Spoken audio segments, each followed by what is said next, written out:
Bagaimana kalau ada seorang ustadz atau kiai yang bisa melihat hal-hal gaib dan masa depan? Apakah ini juga termasuk syirik? Ini maaf, bukan kiai. Ya. Ini dukun. Ini dukun, nggak ada itu.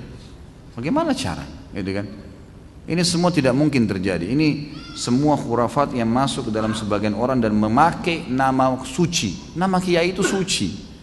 Kiai, guru, ustadz, itu semua nama-nama yang suci sebenarnya, nama orang-orang yang menyampaikan agama Allah.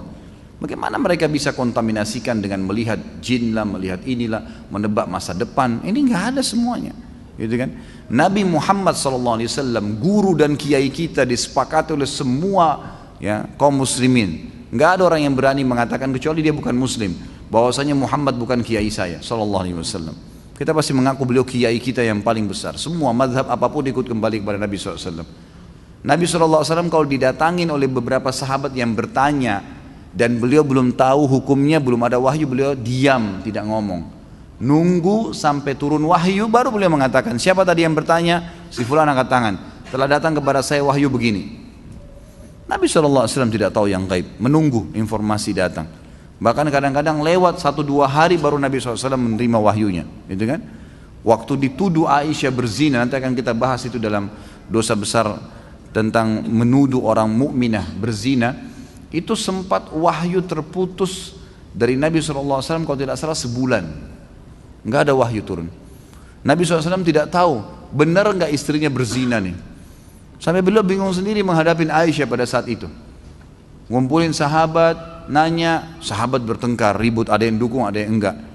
Datang ke rumahnya Aisyah, ditanyakan Aisyah, Aisyah mengatakan tidak, saya tidak melakukan. Sampai turun firman Allah Subhanahu Wa Taala. Nabi SAW terjadi pada rumah tangganya. Turun ayat Al-Quran, nanti akan kita bahas tuh. Ayat-ayatnya lengkap semua menceritakan. Beliau tidak tahu yang gaib.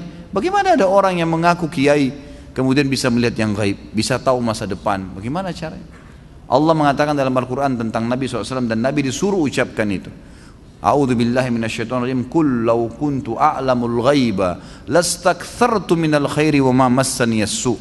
Katakan hai Muhammad kepada mereka, kalau saya ini tahu yang gaib, maka pasti saya akan perbanyak kebaikan-kebaikan dan saya tidak akan ditimpa masalah.